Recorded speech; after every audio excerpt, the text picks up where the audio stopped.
Katika siku ya kwanza ya mkutano wa G20, viongozi wa mataifa hayo tajiri wametaka kupatikana kwa mpango thabiti wa kuleta amani kwenye nchi zenye mizozo huko Ukraine, Sudan, Jamhuri ya Kidemokrasia ya Kongo na eneo linalokaliwa na Palestina.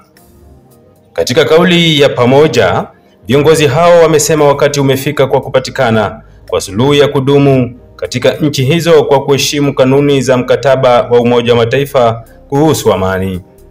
Baada ya kikao cha ufunguzi kumalizika, viongozi wa Uingereza, Ujerumani na Ufaransa walikutana kujadili mapendekezo ya Marekani ili kuimarisha mapendekezo yanayolenga kumaliza vita dhidi ya Ukraine na Urusi. Katika hatua nyingine, Rais wa Ufaransa Emmanuel Macron ameonya kuwa mataifa ya G20 yapo kwenye hatari kubwa wakati huu yanapoendelea kupambana kupata suluhu kwenye nchi zenye mizozo duniani. Macron ametoa changamoto kwa viongozi wenzake ambao wamesema wameendelea kushindwa kupata suluhu ya mizozo inayoendelea na kuwahimiza kushughulikia changamoto hizo kwa pamoja.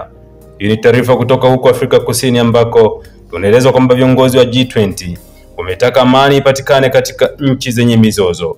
Na katika siku ya kwanza ya mkutano wa G20, viongozi wa mataifa hayo tajiri wametaka kupatikana kwa mpango thabiti wa kuleta amani kwenye nchi zenye mizozo huko Ukraine, Sudan, Jamhuri ya Kidemokrasia ya Kongo na eneo linalokaliwa na Palestina.